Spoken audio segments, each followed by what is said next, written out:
Então vamos lá, bom dia, bons ventos a todos, bem-vindos a bordo.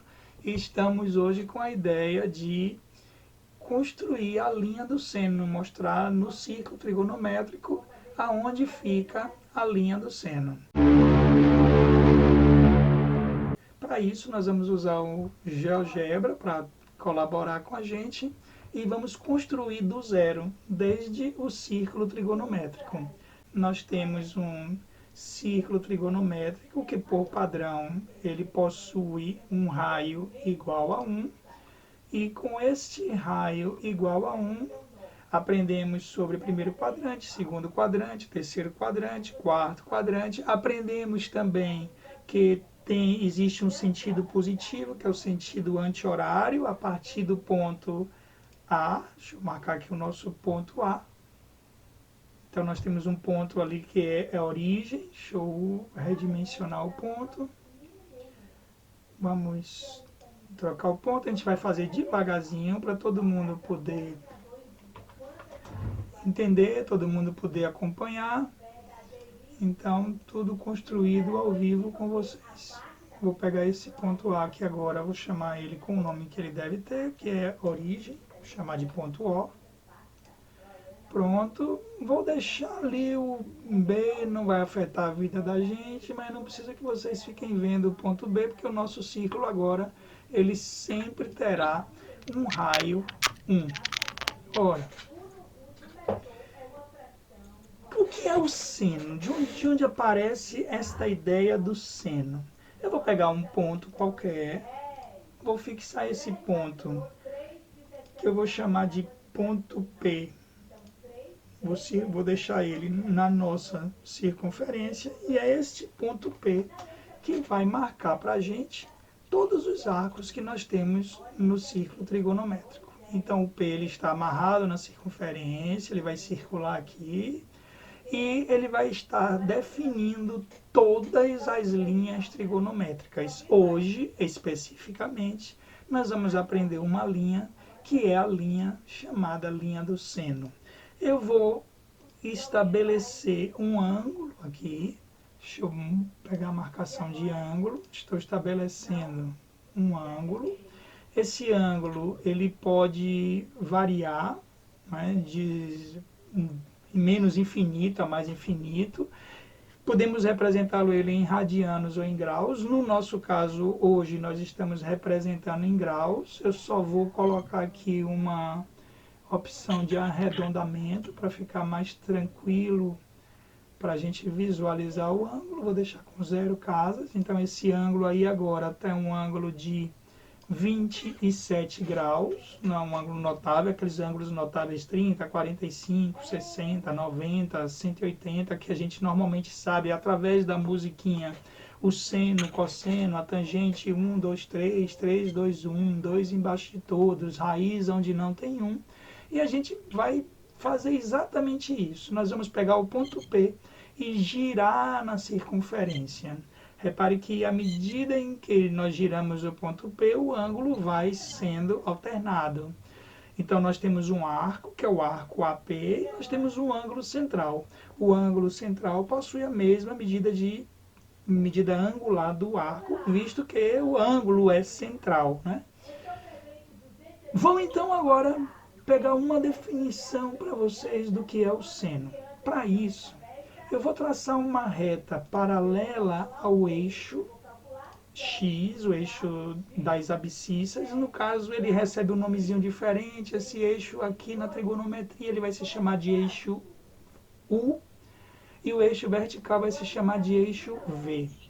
Peguei essa linha, vou marcar a interseção. Deixa eu botar essa linha mais bonitinha, porque eu não quero ela cheia para não atrapalhar a cabeça de ninguém. Então, eu vou botar essa linha ela mais fininha, vou botar ela tracejada para a gente perceber que ela não é assim a prioridade. Mas eu vou fazer a interseção desta linha, a interseção da linha com o eixo vertical. Vamos lá? Então, eu vou buscar aqui a interseção da linha com um eixo vertical. Repare que ele marcou um ponto ali, que é o nosso ponto C. Ele marcou o ponto ali bem bonitinho, bem arrumadinho. E este ponto, na verdade, vai ser o que nós chamamos da linha seno. Deixa eu buscar uma linha. Vou pegar um segmento e vou unir o ponto O ao ponto C. Vou pegar esse segmento novo, vou botar ele mais bonitinho para a gente visualizar melhor. Vou botar ele azulzinho. Vou botar ele um pouquinho mais espesso para a gente não atrapalhar com outras linhas. E tá aí o que é chamado de seno. Seno, então, é este tamanho deste segmento que está aí. Esse segmento, ele vai, então, circular desde o ângulo de 0 graus. Repare que o segmento sumiu, porque a medida do seno de 0 é 0. E à medida em que eu for aumentando o valor do ângulo central, ou seja, o tamanho do arco, eu vou também aumentando o tamanho do seno. Aí se vocês me perguntarem algo do tipo, olha, eu sei que o seno de 30 é 1/2. Mas se o seno de 30 é 1/2, significa que o seno de 30 é 0,5, porque 1 dividido por 2 dá 0,5. Então, se eu botar aí o ângulo como sendo um ângulo de 30 graus, é esperado que a marcação do ponto C vai exatamente para onde está o 0,5. Lógico que está aproximado, mas dá para a gente ver aqui, ó, que eu devo ter um 0,5 acontecendo ali atrás, tá? Então, 0,5 é o seno de 30 graus. Se você me perguntar, e o seno de 45?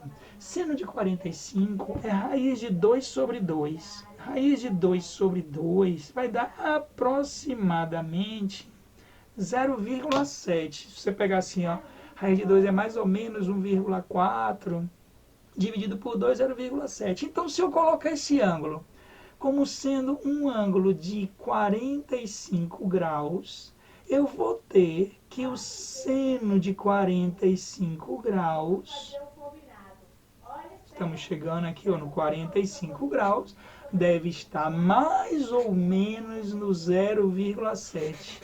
Então tá aí o 0,7. Repare que não é perfeitamente 0,7, porque entra uma raiz de 2. E a raiz de 2 também não é perfeitamente 1,4. Então nós estamos percebendo que a linha do seno vai ser a projeção do ponto P sobre o eixo V. Vamos fazer uma brincadeira aqui agora com o ponto P. Se eu chegar aqui com o ponto P em 0, eu vou dizer que o seno de 0 é 0. Mas quando eu vou aumentando o ângulo, eu vou percebendo que o tamanho do segmento também vai aumentando.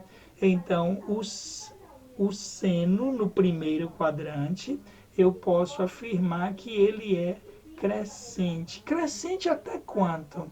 Crescente até o 1, porque o maior valor que o seno vai ter é 1. Repare que ele vai ficar circulando entre menos 1, quando for 270 graus, e 1, quando for 90 graus.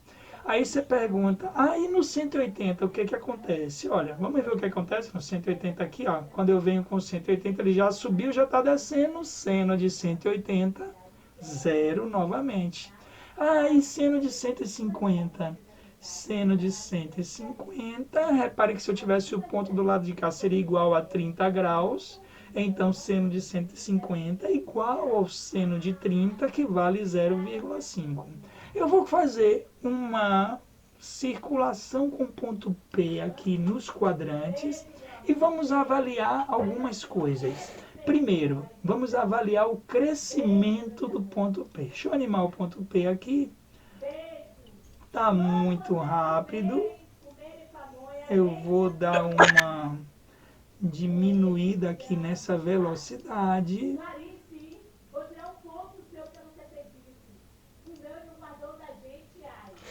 tem uma velocidadezinha aqui, pronto. Consegui tirar aqui a velocidade.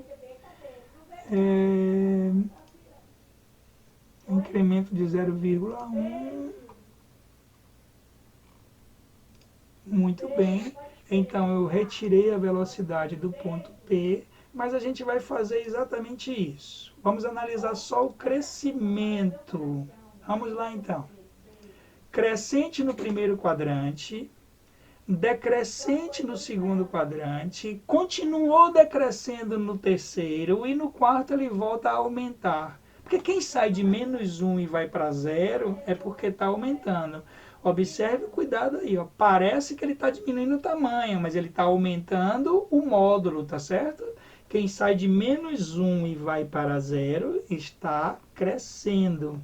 Então, no quarto quadrante, ele é crescente. Novamente, crescente, decrescente, continua decrescente e novamente crescente. Vamos avaliar uma outra situação agora. Vou avaliar agora uma situação que vai envolver o sinal. Então, novamente, devagarzinho, vamos envolver o sinal. Vamos analisar quando o seno é positivo e quando o seno é negativo. Repare você que quando eu estou aqui ele é positivo, porque eu estou com a projeção do ponto P sobre o eixo V, que é o eixo segmento azul, ele está do lado positivo, ele está acima do eixo X, do eixo U. E quando ele está no segundo quadrante, também ele é positivo. Quando ele está no terceiro quadrante, ele é negativo. Quando ele está no quarto quadrante, também negativo. Ah, e quando ele está no eixo? Ó, quando ele está no ponto A, ele é nulo. Quando ele está no A', ele é nulo. Quando ele está em 90 graus, ele é máximo. E quando ele está em 270 graus, ele é mínimo. Quando a gente fala 90 ou 270, temos que tomar o cuidado, porque não é só 90, é 90 e todos os arcos côngruos a 90. Aí você pode ir na aula de arcos côngruos e verificar como é que você acha os arcos côngruos. Então, analisando o sinal, animando o ponto P. Positivo no primeiro quadrante, máximo, positivo no segundo quadrante, negativo no terceiro e negativo no quarto. Nulo quando ele passa no ponto A e nulo também quando ele passar no ponto A'. Extremo negativo, ou seja, um valor mínimo quando ele está em 270 e um valor máximo quando ele está em 90 e todos os arcos côngruos nesse sistema. Muito bem, vou parar o ponto P, vou parar também aqui, desejo bons ventos a todos.